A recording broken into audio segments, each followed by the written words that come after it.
Says we are live. Oh, Hey, it says, everybody. My name is Teacher on the Radio, and you are tuned in to the inaugural Music Nerds Record Club. And this is a spin off of the annual Music Nerds Best of the Year. And so this is turning into some kind of big gang podcast. Most podcasts I listen to have one host, two hosts, two hosts, and a guest. This is we actually have seven people in the gang, and I expect it will grow over the years. But we're a massive group chat most of the time, and we talk in that group chat almost exclusively about our listening habits and how much we love our listening. And so we are now ready to launch the inaugural Music Nerds Record Club. Each month, a different member of the club will sponsor a book and get the discussion kicked off. And we are going to the 80s, to early MTV, to Joe Strummer and the Clash, and our friend from my friend from Detroit, but our friend from up the river from New York City. Joe Guinness is going to get us kicked off by introducing Combat Rock, and we'll take it from there. Welcome to the first ever Music Nerds Record Club. hello. There it is. This is the recent vinyl reissue with the People's Hall in it. It's fun. When I started rebuying vinyl records like 5-6 years, I can't get out. I have to stay on topic. Combat Rock was released on May 15th. May 14th, 1982, US and the UK at the same time, was the Clash's fifth record. It originally had the title Rat Patrol at Fort Bragg when it was a 16 or 17 track set that was was more Mick Jones doing. And the band was in a bad way. They recorded this in March and April of 1982, which is amazing to think how quick they got that out. But they came off a tour of the Far East, recorded basic tracks together, then kind of splintered, and then right before the album came out, Joe Strummer disappeared for a few weeks. Nobody knew where he was. When it came, it was right around the time of the record release, and people were concerned, where he was, of course, but other people thought it was a publicity stunt, which it probably was. During that disappearance time, he said he ran the Paris Marathon. He pirated.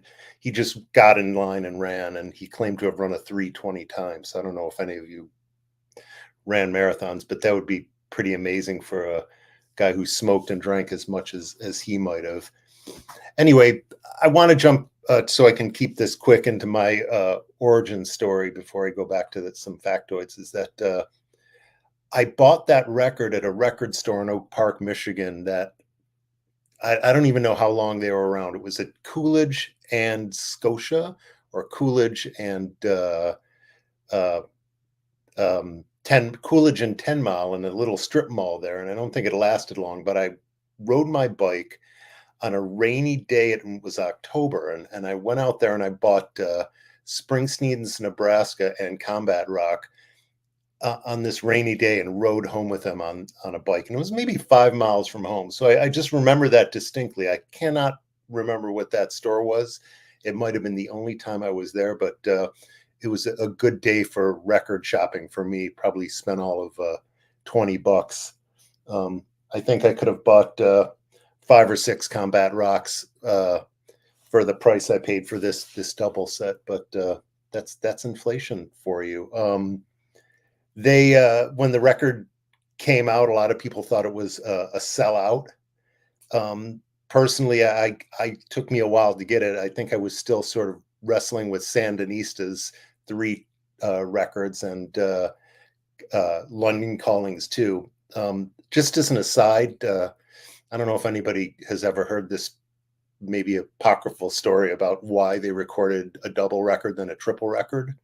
And what I'd always heard was that they thought that their contract, which was very poor, prohibitively, it was a bad contract, like a lot of bands signed, and they had for a lot of records, and they thought if they recorded multiples, like the 3 records on Sandinista would count against their contract as 3 records instead of 1 3-record set. So they sort of outwitted themselves doing that.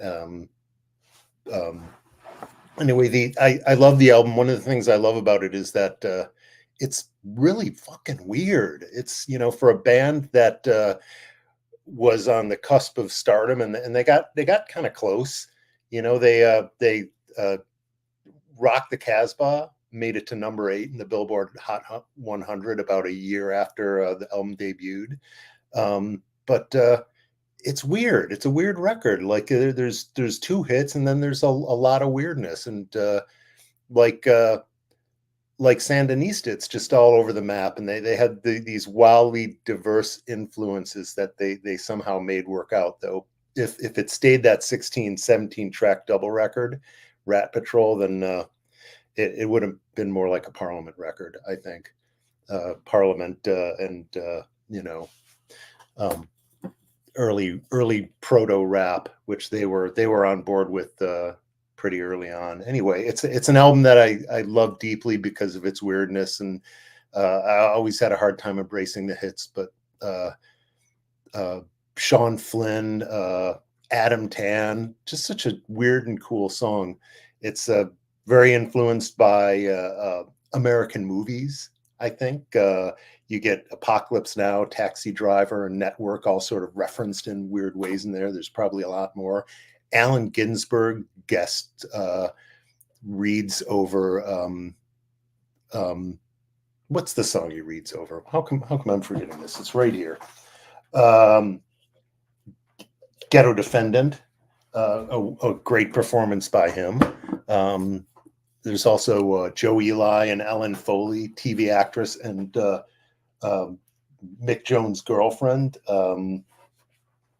At one time or another, went on to be on Night Court, which I just thought was awesome at the time. Anyway, my time's probably up, right? Is it up? Yeah, I think so. I think it's my turn. It's really nice to meet you, Joe, and I really appreciate you picking out this album. And exactly the weirdness is what I really dug about it. I'm the baby of the group today. I wasn't born when this album came out, so I don't have the context that a lot of you guys have listening to this album. When I was a teenager, punk music was just a laundry list of bands that seemed too dense for me to get into. It's just like Minor Threat, Black Flag, Rancid, The Clash, and it was too much for me. It was all one thing. So I'm glad for the chance to dig into The Clash because it is weird. Like, besides the breakout songs like Rock the Casbah and Should I Stay, the backside of this album is just so random and weird, and I love that. I think it reminds me of the bands I did get into when I was a teen, like Rage Against the Machine or System of a Down, where the weirdness and being outside of the mainstream was what hid the very strong topics about being against war and supporting immigrants and all that. I'm so young that I never heard the song Straight to Hell. I thought that riff was just MIA's Paper Planes. So it was very cool to like sit down with this album and learn the original song and learn that MIA's song is also about immigration and the immigrant experience. Yeah. I think my favorite song on the album is Ghetto Defendant because Allen Ginsberg is on it. One of the things I was into through high school, and probably one of the reasons Andy and I hit it off as friends, was I was really into the Beat Poets and Allen Ginsberg specifically. I just thought he was really weird and cool. So I don't know why I never heard this song before. Why didn't anyone play this song for me? It's so weird, so cool. I love it, and I really enjoyed getting to check out Combat Rock this month. That's my quick review of it. I'm going to keep it tight so we'll have more time to talk about fun stuff at the end. It's my turn. Man, great stuff. someone, I can't remember which one of you said in the room, do our memories betray us? Yes, they do. They absolutely do. And going back in with Combat Rock, one of the things that betrayed me was my earliest memory of the Clash. I swore was from Saturday Night Live when I saw them perform Train in Vain. They did not. They appeared in 1982, at the October after this album, Combat Rock, was released. But it did happen. I did see Train in Vain performed live on TV, and it was another live show that somehow got to us. But as a child of top 40 radio in the Middleland, that was a Casey Kasem top 40 kid. That's how we got music. The Clash probably wouldn't have made the bang they did if it wasn't for that original minor hit of Train in Vain hitting the airwaves somewhat. And they definitely wouldn't have hit the masses without Combat Rock and the two singles, Rock the Casbah and Should I Stay or Should I Go? And arguably, those are some of the songs that when you go back into their catalog, it's like, wow, I don't know. But as a sophomore in high school, I ran for class president for my junior class president. One of the main reasons was so I could hire myself to be the DJ for high school dances. And that album came out, Combat Rock, when I was heading out of sophomore year and into that role. And I remember buying those 245s, Should I Stay or Should I Go? And Rock the Casbah. And they were mainstays for all the school dances. And that album just took them to meteoric places. And the Shea Stadium concert during that cycle of Combat Rock really put them on another level. I'm of the belief, I was thinking earlier today, we sure do put these things, this weight on artists that we're not willing to put on ourselves. We somehow allow ourselves to grow old, change, adapt, evolve, and explain all of that however we're going to do it. But when a band changes and develops and evolves, it's like this syndrome of, well, I like the early stuff. And the fact of the matter is that bands change, evolve, personalities grow, managers get fired and then rehired, like we saw in the making of this album. And all of a sudden, it might be deep in their career when they pop. And that's, I think, what happened with Combat Rock and the Clash. If it wasn't for those mainstream things that hit the airwaves on MTV and FM radio, I don't think I would have went back and now own every single one of their albums, and am happy for it and been able to go back and enjoy their history as much. I don't own Cut the Crap. I'm sorry. I thought that was a Clash album about as much as Big Audio Dynamite. So love the album. I am a voice of top 40 and FM, and those are my thoughts, and I'll move on.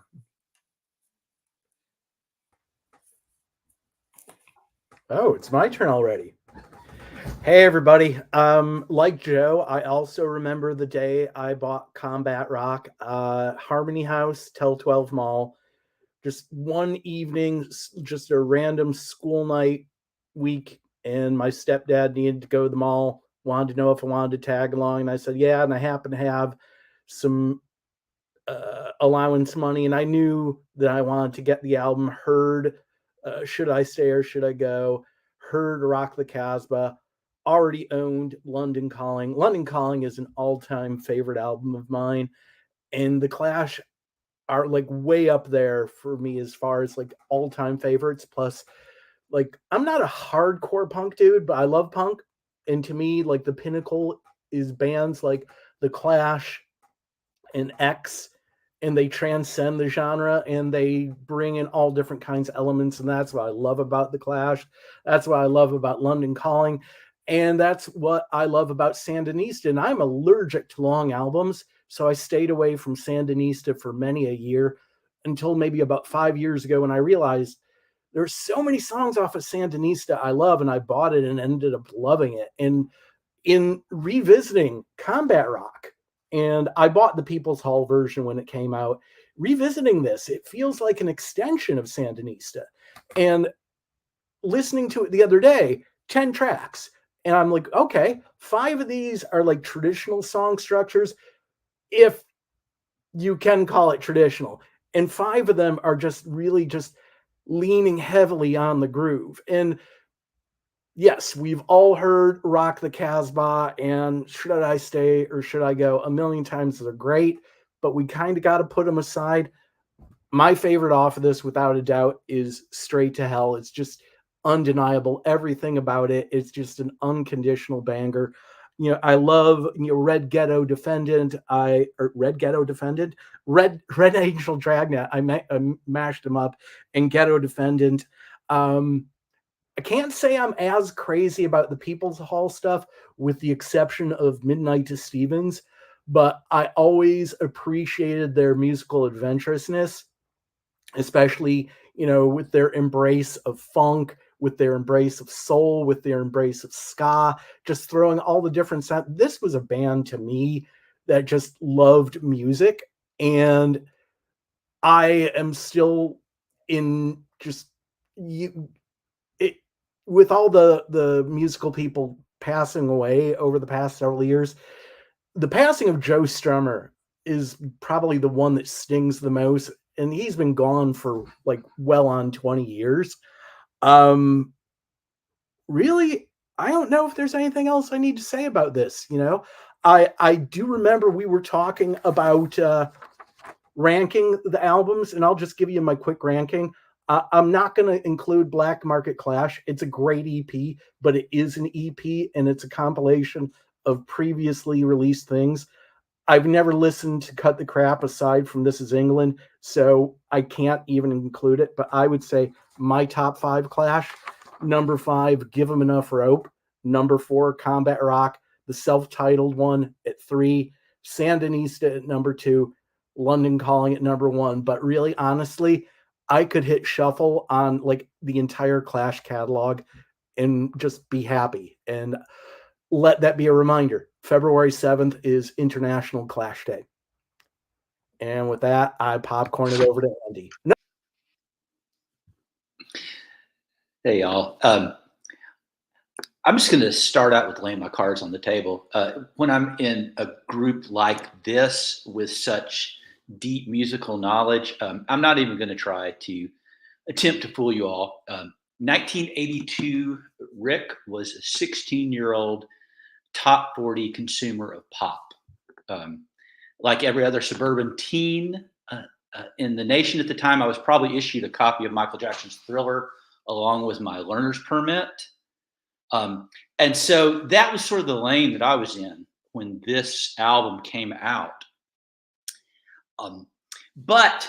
So this album, at least the singles that got the top 40 airplay, Should I Stay or Should I Go and Rock the Casbah, were my introduction to the Clash, which probably didn't really introduce me to punk rock in its purest form. And I'm not here to argue for purism of a genre over the other. It's just, this was my entryway into the music of the Clash, to which I dabbled in later on in my life, most notably as when I purchased and consumed London Calling. So this exercise for this group was my first full immersion into the album, and I got to say, it was full of surprises. I really loved the musical variety in the album. There's bits of post-punk, new wave, jazz, the reggae beats, funk. It was kind of a whirlwind ride through a lot of different stuff. And I was impressed by the variety and the production. The punk energy is still there in the content of the lyrics. The pointed commentaries on power. Know Your Rights could be written last week in terms of its applicability to what's going on, still going on. There's stuff in there about Vietnam, the aftermath of American military imperialism. Some stuff is dated and would not register or not in the same way today. The Red Angel Dragnet reminds me of almost every movie I saw in that era about the apocalypse that was New York City and the ways in which it was viewed. But overall, I really enjoyed this album. It was a neat first dive into this part of the Clash's body of work, and I thoroughly enjoyed it. So that's it for me.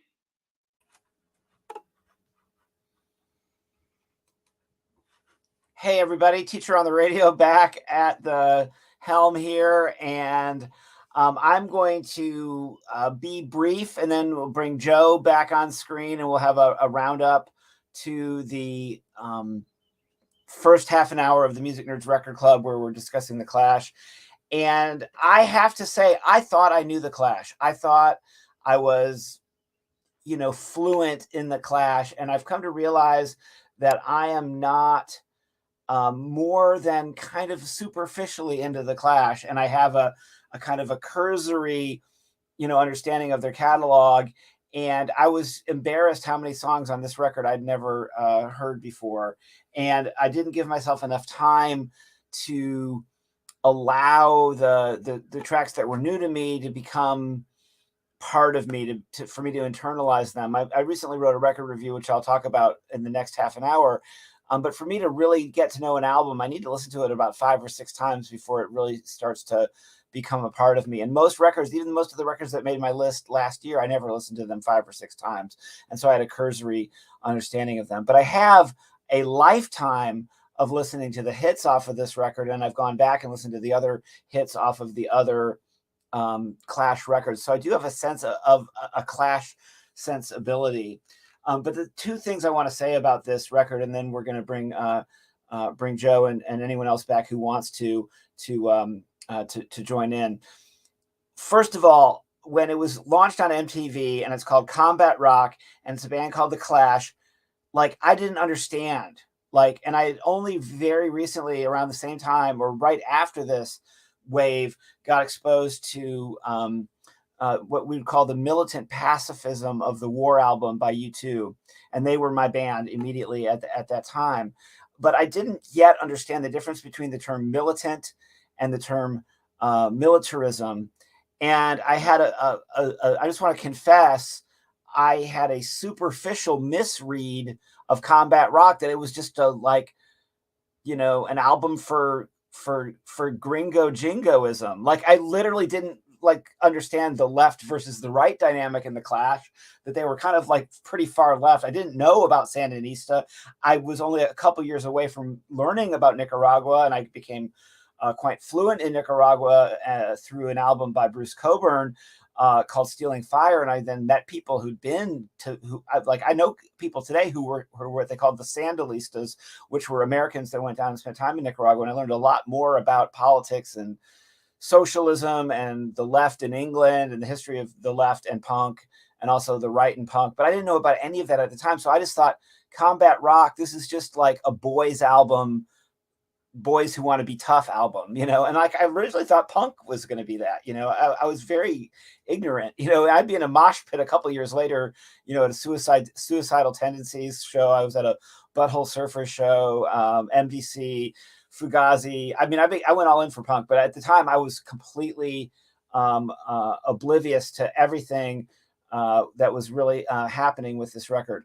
But there was this kid in my high school who was obsessed with the Vietnam War, and he got me to listen to Straight to Hell. And it's so funny that Scott brought that up, because that song to me today it's not just the best song on this album. It's one of the best songs that's ever been written in the rock canon. It's just such a profound song. And I thought the kid at my high school who romanticized the Vietnam War, was going to go off to fight, we all thought, of course, I'm paranoid about war anyway. I thought, that we were going to send U.S. combat troops into El Salvador or something. And I thought this kid was going to be that kid, except he died of alcoholism at 17. He froze to death in a ravine on the coldest night of that winter, which happened to be the night that Joe and I got tickets for the Unforgettable Fire Show at the Joe Louis Arena. The last thing I want to say about this, so John, may you rest in peace. My Clash fan at my high school his name was John Salo, and he died in 1985, but I miss him still. Anyway, but the thing that really hits me about thinking about the Clash this week is I've become, as Joe knows, because he was in one of the bands that I was obsessed with, I've become obsessed with my back catalog of local recordings from Detroit bands from the mid 80s through the mid 90s, many of whom have completely fallen into obscurity. I mean, even that Majesty Crush I was telling you about have fallen into obscurity. Well, then for sure the Blanks have fallen into obscurity. But there was a slightly more popular Detroit band called the Layabouts. I've got both their albums on my SoundCloud. I want you all to go listen to them, especially the album No Masters, which was the Layabouts debut album, and it's anarchist, ska, funk, punk, world beat. It's absolutely an unbelievably great album. And I know for sure, and I wish I had Alan and Ralph here to confirm this, but I'm pretty positive there never would have been a Layabouts if there hadn't been a Clash. And they're like some of my best friends and one of my favorite bands of all time. So I'm just so grateful for the Clash for paving that way for that ska, punk, reggae fusion. And also the 90s, much more influential to me than the Clash were Operation Ivy, from the 90s, a Bay Area ska punk band. And I don't think they would have happened without the Clash as well. I think Joe should make the next comment, and we've got 2.5 minutes till we go to the next segment of the show. You're on mute, Joe. Joe, you're on mute. There we go. Thanks. I started writing this whole long Gonza Magilla that had nothing to do with this record, but it was about what we were all deprived of when Strummer died. I think that Springsteen Strummer connection was something that would, like, they had Woody as a spiritual grandfather, and I think that at some point they would have done something together. That's like fantasy. I'm not at the level of Springsteen fan that Scott is, but I have a deep respect for him, and I thought that would have been an amazing collaboration. We've been deprived of lots of great music from him. His work with the Latino Rockabilly War, one of his backing bands, and the Mescaleros was fabulous. I saw him with the Mescaleros. My story from that night is that my buddy and I, Chris, walked up to St. Andrews Hall in Detroit a little late and ran into Joe Strummer, and I basically sucked up inside my ass and froze just because he's, one of my heroes. And and shortly thereafter he was dead. And I don't know how shortly, but he died, and I just couldn't bring myself to talk to him, which is, if you've read that Lester Bangs article about the Clash, Strummer speaks about the people who couldn't speak to him and the cowards out there. That non-interaction had kind of a profound impact on my life and meeting people I admire and stuff. I also think the world's deprived of an amazing memoir by Strummer. All these rock stars writing their memoirs, that would have been epic. Too bad. Great record. Died too soon. I'm sure they would have got back together. That's my parting shot. Yeah. They were never unfriends. That's it. Thank you. Hey, everybody. This is the Music Nerds Record Club. We don't really have time for another go to. I forgot to introduce everybody at the top of the hour. So I'm Teacher on the Radio. That's Joe Guinness. I introduced Joe, but we also have Amy Rock out of Nashville, Tennessee, and going, I guess is that clockwise, from Charlotte, North Carolina, via Detroit, Scott Greenberg, host of That's No Honest Man Can Pay.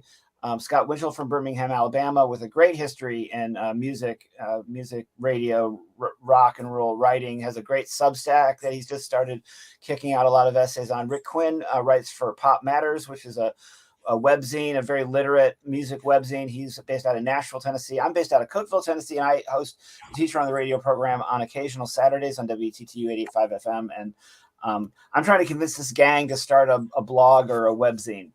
All right. So or even a fanzine. So the next segment of the inaugural monthly Music Nerds Record Club is a way for us to clue each other into our recent listenings, so that we don't just have to be completely surprised in December, and also so we can get turned on to stuff that we missed through the year and not have to wait. And I spent most of my December consuming all of your lists and consuming all the other lists that were out there. So same format. If you go less than 5 minutes, that'll leave a little bit of time for another round robin at the end, but we're going to end right at the top of the hour at 3 o'clock Central, and we'll have an hour-long little thing that we can put up on the YouTube and send to our friends. So the next up, we're going to hear for recent listenings from Amy Rock. All right. Yay. Well, it's January, which is more of a cozy listening to old music that I love kind of month. So I'm a little hard pressed to find a bunch of new, like, wide release indie rock albums I'm excited for. But just yesterday, new release from Future Islands, an album called People Who Aren't There Anymore. And the couple singles I've heard off of it so far are exciting. I loved seeing Future Islands at Shaky Knees last year, kind of locked in why I think they're cool. The performance element of the band is just very unique. I love the amount of emotion that goes into the delivery of the lyrics. So I'm excited to get into the new album from Future Islands. The other album that just came out yesterday that I'm super stoked about is from my friends, The Dangerous Method. They're based here in Nashville, Tennessee. Tonight, I'm going to see them at Dark Matter, throwing a record release party with some of their friends, Year of October and Maiden Mother Crone. It's going to be a really fun show. But I'm most excited about the album itself. It's called I Don't Know If This Is Helping. And The Dangerous Method always writes really personal songs about life and relationships. The last album was called Marriage, about their relationship in their marriage.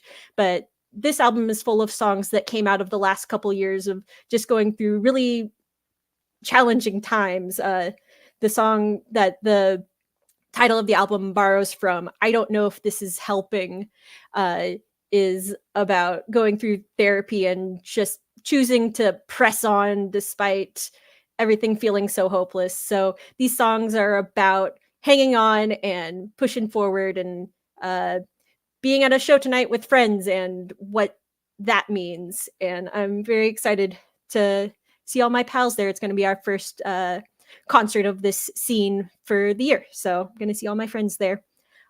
That's what I'm pushing today. Check out The Dangerous Method and the new album from Future Islands.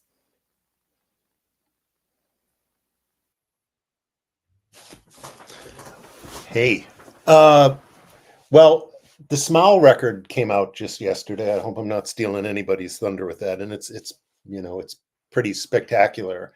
I sort of feel dubious about these side projects, and there's a lot more Prove It going on for me with something like that. And I thought the first Smile record was good. It was I mean, if you like Tom York and Johnny Greenwood, or whichever Greenwood it is, you're likely like the Smile. But this record's really gone off on a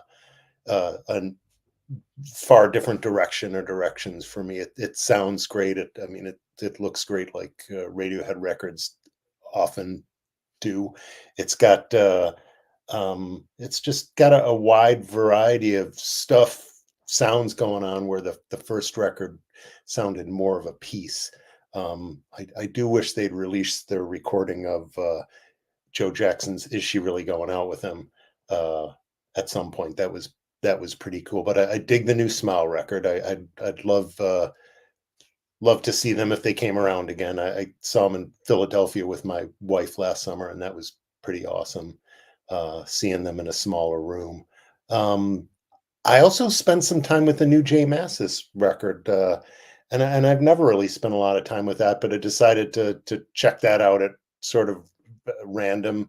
Not really a big stretch for me as a listener, but he can write some tunes. I like that record. I also just really hitting my happy spot is I sent away to England for the 35th anniversary edition of the Chameleons, one of the great unsuccessful English bands, and from that era, their album "Strange Times" was reissued overseas only, and it's pretty spectacular looking with it's great like Black Smoke mix, and it still holds up for me 35 years later.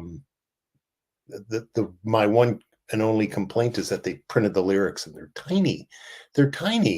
Like if it's the 35th anniversary, we're all old dudes. If you're going to print the lyrics on vinyl, you got to make them bigger, for God's sake. They're like 5-point type. It's terrible, but it's an amazing record, and it's got a bonus record that's got a cover of John I'm Only Dancing and what's that other song? Tomorrow Never Knows. So some classic English rock and roll on it, and 4 more songs. So it's really a double record, and it's just wonderfully packaged. And if you've never heard that band, they're just that atmospheric guitar dynamic stuff. They're pretty great. That's all.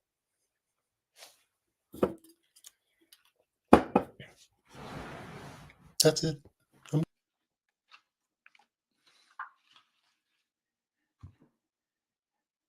Hey, all. There are a few things that I have been listening to that I wanted to just pass along as recommendations. 2 are new to me, and then 2 are artists that I've been familiar with and that I've seen them live and have gotten interested in their work. My first aha discovery of 2024 was Sprint's "Letter to Self." Sprint is a fairly recent, I think they were formed in 2019, post-punk band out of Dublin, Ireland. And as Scott and Andrew know, I have a soft spot for post-punk bands that come out of Dublin, Ireland. But this is a band that was totally not on my radar. But it is powerful and propulsive and moves back and forth in terms of the speed and intensity of the guitars and the rhythm section. It's a female-fronted band, dealing with lyrics about love, loss, relationships. It's their first LP, and it's going to be exciting to see where they go from here. The second new to me discovery was Lizzie No's new album Halfsies. Check out Lagunitas, the single off that album. It's just stunning. Lizzie is one of those artists that can hit touch on the sadness of relationships when they enter into hard times. It's a great listen to. I'm looking forward to going back to that again. The final full album that I've listened to recently is Brittney Spencer's My Stupid Life. Brittney is someone that I've been following since I saw her open for Jason Isbell at one of his previous Ryman residencies. She is a dynamic talent, she's got incredible voice. And this is her first full length LP, and the way it sounds, it's an attempt to sort of break into that top 40 country market. It starts off, I'd say, a little rough. There's some, all the songs are great. It's just that the first couple sound like a little more formulaic top 40 country, which is fine for some folks. It's just not my jam. But as it goes on, it gets better. She's not only does she have a great voice, she really does a great job of emoting the different themes that country music hits on, whether it's the party or the breakup. It'll be exciting to see where she goes from there. And finally, I am excited about an upcoming release. I think it's in March, but I've been listening to Sierra Farrell's new single, Dollar Bill Bar. I'm just absolutely fascinated with her and her music. She is amazing live, and I love the first album, so I'm very excited to see what happens in this this next iteration. So that's what I've been listening to recently. Hey, everybody. And I do realize I have blue dots on my glasses. That's what you get when you have to get all the treatment. So I look kind of spacey if you see that on the screen. A couple of things, several of them that have been getting my attention have already been mentioned. The Smile album's just fantastic. It just came out yesterday, of course. I've listened to it a lot in that time in different environments.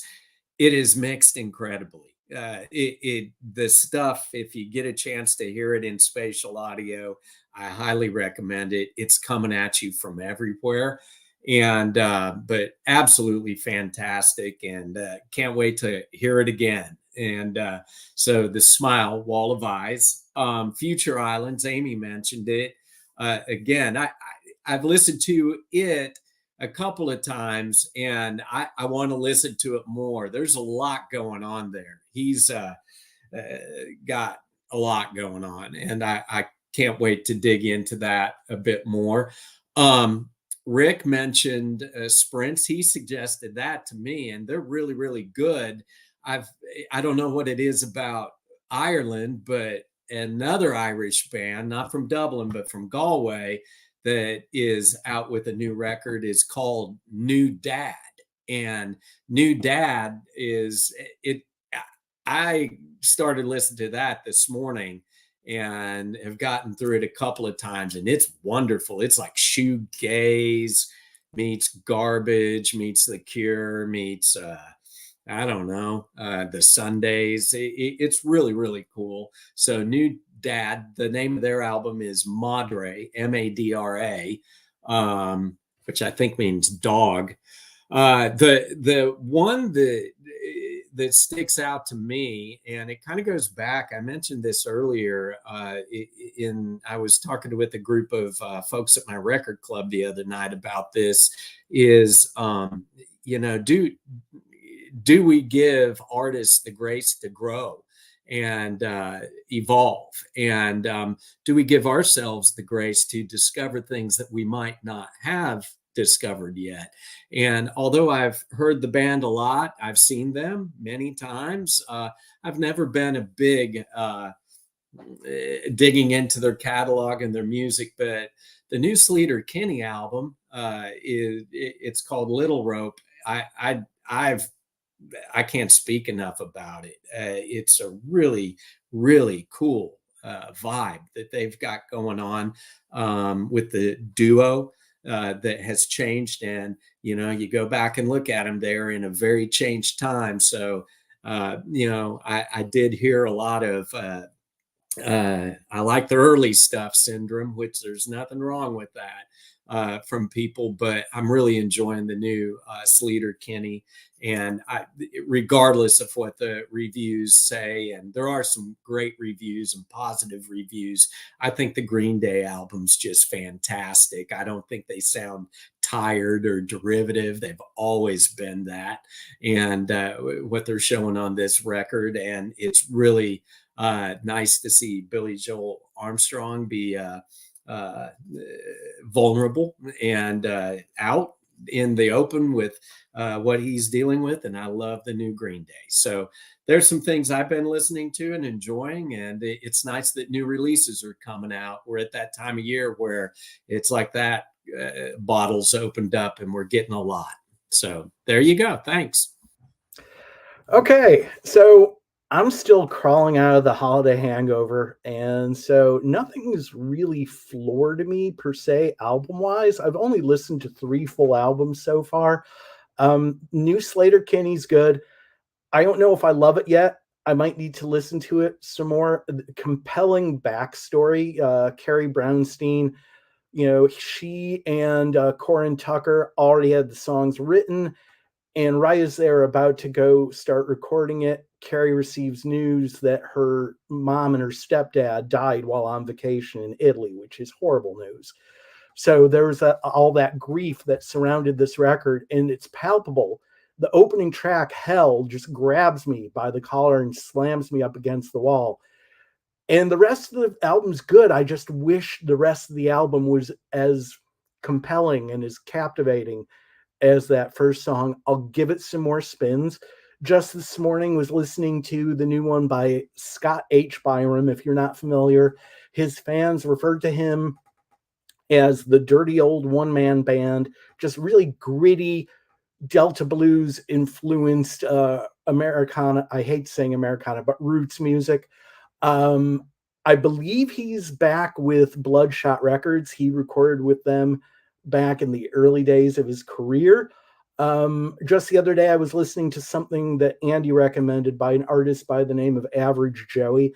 Still grappling with it. Some of it I like, some of it not so much, but there's parts where he's got this really cool cabaret vibe going on. So, but the thing that really I've been excited about are these new singles, harbingers of albums to come.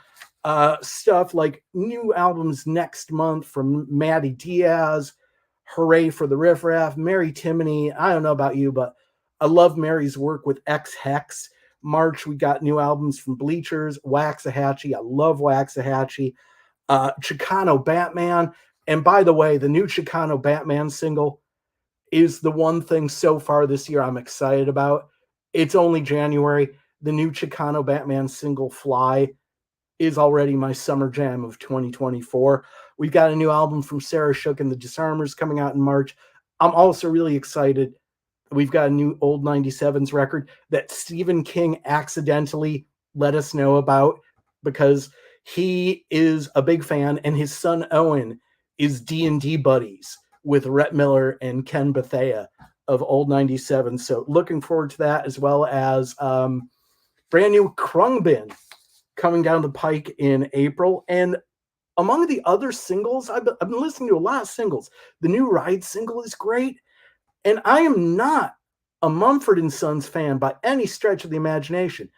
Quincy Mumford's theme from Ted Lasso, brilliant.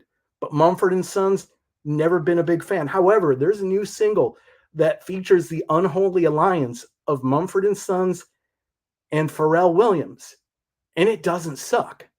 So at this point, I think it's too early for me to get excited about anything, but then I tell myself to shut up because this year, or last year this time, the new Margot Price had already dropped, and I was already a fan of that.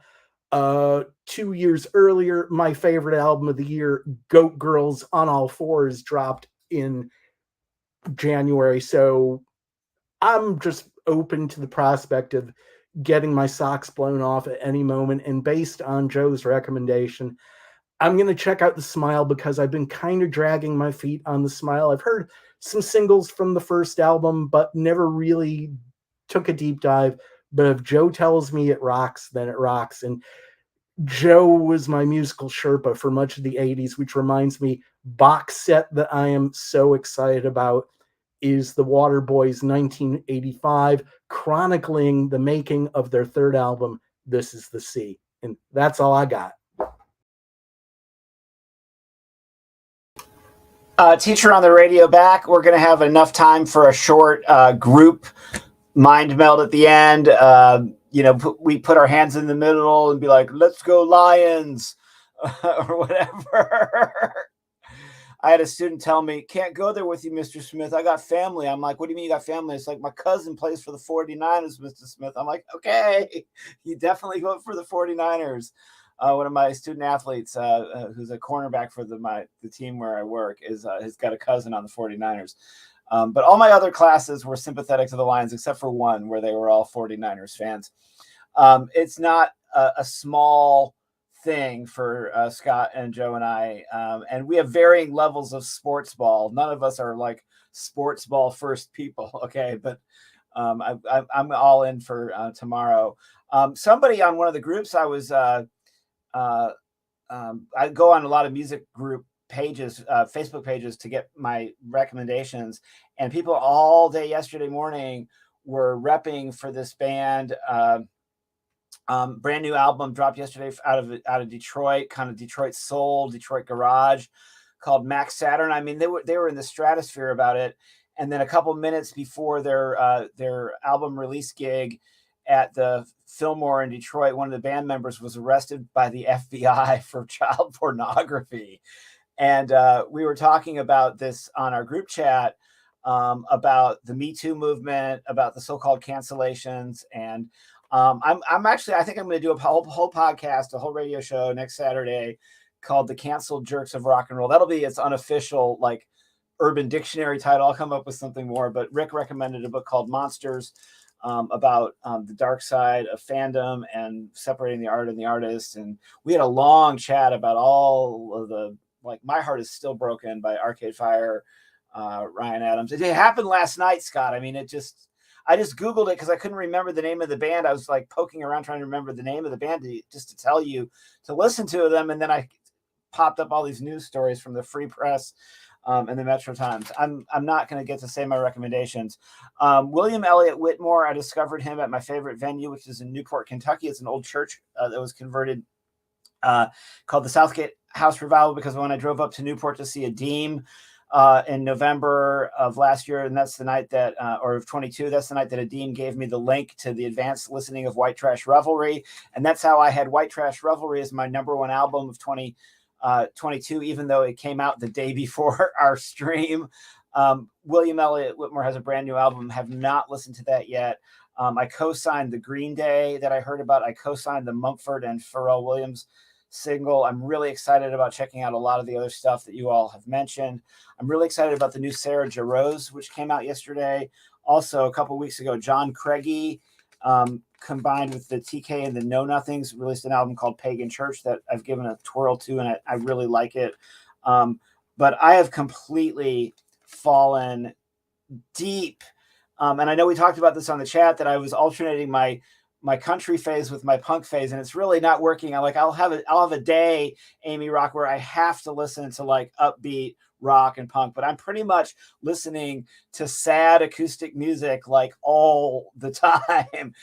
It's maybe even causing stress in my marriage, but I am so invested in the new Willie Carlisle album, Critterland.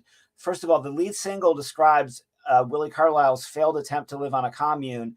I had a failed attempt to found and live on a commune that lasted 13 years, but that song, the opening track, Critterland, made me homesick for trying to found a commune in the hills of Tennessee, even though there were so many problems, personal problems, professional, it just wasn't a good fit for me, that whole lifestyle, because I'm not handy with my hands. I can't fix a tractor. I can't grow a vegetable to save my life. And I guess Willie wasn't fit out for the commune scene either, but he wrote a great song about it kicking off the album. But the album takes us through death and addiction. And then the closing track is like, and grief and your relationship with your father. There's this song about the relationship with your father, like starts out like pour one out for the bastard, you know, and like it's such a good song. And it had me bawling. A song about wanting to remain childless, not having kids. And then the last track was recorded on a porch, and you can hear the rain on the porch. And it's like a tale about, I guess it was supposed to be a song, but they made it into like a spoken word folk tale with like a little bit of music about like I guess like the weed wars of like the 90s and the zeros that involved like marijuana dealers and like law enforcement and like a lot of money changing hands. And I've been obsessed with Ozark and Breaking Bad, and I need more shows like that, like Bloodlines, like anything that involves like crime and a lot of very specific space-based like stuff in the South or in rural America. Joe was on my thread on my page about my literary obsession with Gritlit, aka Hillbilly Noir. And I've been like just like inhaling these novels. I'm trying to write my own novel, by the way, where the protagonist is going to be a drug dealer. So anyway, like send me your drug dealer TV show and book recommendations. Okay. Let's bring everybody back on camera for your last word. If everybody goes for about a few seconds, everybody can have a last word and we can wrap this thing up. Thanks to all so much for participating in book club, record club this month. Next month is Metallica. Scott Winchell's going to be leading the charge. I think we're doing that on what day are we doing that? We're doing that, I think, on February the 17th. Yeah. Yeah. Which Metallica did you settle on, Scott? Oh yeah. Black. We're going to do Black. I think it's the crux. You know, that's funny because we had a record club. We had a record club at my most recent place of employment, and we also covered Black. So I've already done my homework. Yeah. Yeah. Hey, fun album. I first bought it on cassette. Ooh. You guys, this is so weird because with the Clash, I thought I knew the Clash and I realized that I didn't know the Clash, but I like love at least a dozen Clash songs. I don't like know piddly doodle about. I don't know. I'm going to be so in Metallica. You know more than you think. Yeah. Okay. You know more. Sure. You do. Surely you know Yeah. Enter the Sand. Watch. I don't know if you have access to MTV Classic, but late at night on the weekends, watch Metal Mayhem or Headbangers Ball, and you'll get it. Scott, this doesn't apply to Amy, but I tell you, when I see that logo for MTV Classic, I just feel arthritic. I know, right? We're it's tough, man. It's tough because I was like watching, laying in bed, and Shannon was getting ready for bed, and I put on MTV Classic, and it was like the 80s. They were showing bad English. It was like, and it was the hair that I had in college and the tight clothes, about 40, 50 pounds lighter.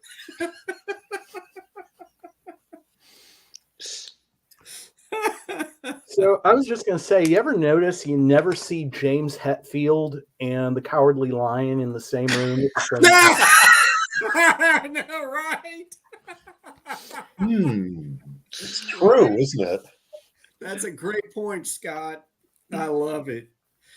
Black is the album he learns to sing, if you can call it that. Oh. Well, that was certainly the album that kind of helped them turn the corner and become part of the mainstream.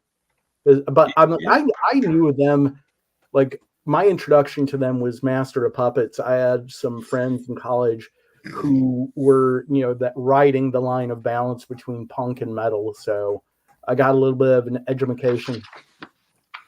Yeah. I don't know them at all. Yeah. Like a couple of songs. Yeah. What an Era opportunity. walk-on music. Yeah, I made it. that Sarah Jarosz album is really, really good. Andrew, you mentioned it. Last year Molly Tuttle came out, and I fell in love with that, and it kind of fits in that vein for me a little more. It's not bluegrass, but man, what a talent. And that's someone that's been around, won Grammys. This is the first I've heard her. Yeah, Oh she's man, I've known about Sarah Jarosz for years. Yeah, she's yeah. I'm like, How about the Be Good Tanyas in that sort of world? Have you listened to them? They're in that vein, and they do a fabulous cover of For the Turnstiles. nice. I got Okay. to see Murder by Death. Have y'all ever heard of Murder by Death? They were opening up for American Aquarium last weekend. They're like all like death goth punk, except they play country. Like they're like a death metal goth punk band that plays acoustic kind of music. like the same vein as the Handsome Family. Yeah, it's very what's the name of the festival in Cookeville, Amy? Oh my God, Muddy Roots. They've got Murder by Death. Feels like they were born at Muddy. They were all born under a trailer at Muddy Roots. Yeah. There's a rockabilly / punk / folk punk / weird metal whatever festival in Cookeville called Muddy Roots. Like Meat Puppets headlined. They had Guar last year. Oh, and I'm scared to go because of the crowd, but I really want to go. I like all the music that's there. I've always wanted to go too. Maybe we'll go together sometime. Okay. Yay. I just looked up Murder by Death, and their album they put out last year is a copy of the Highwayman album. It's in that vein. Yeah, it's a covers album. They played that actually when I saw them, and they did a great job. So Yeah, we're at an hour. Hopefully, when I get the YouTube archive, we can share it with our friends, and we'll get at least a few people to listen to this. I might even explore figuring out how to put it out on a couple of the podcast platforms. We'll be back on February 17th with Metallica's Black Album.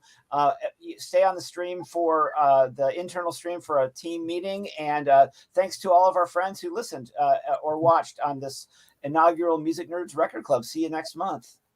Bye. Bye, people.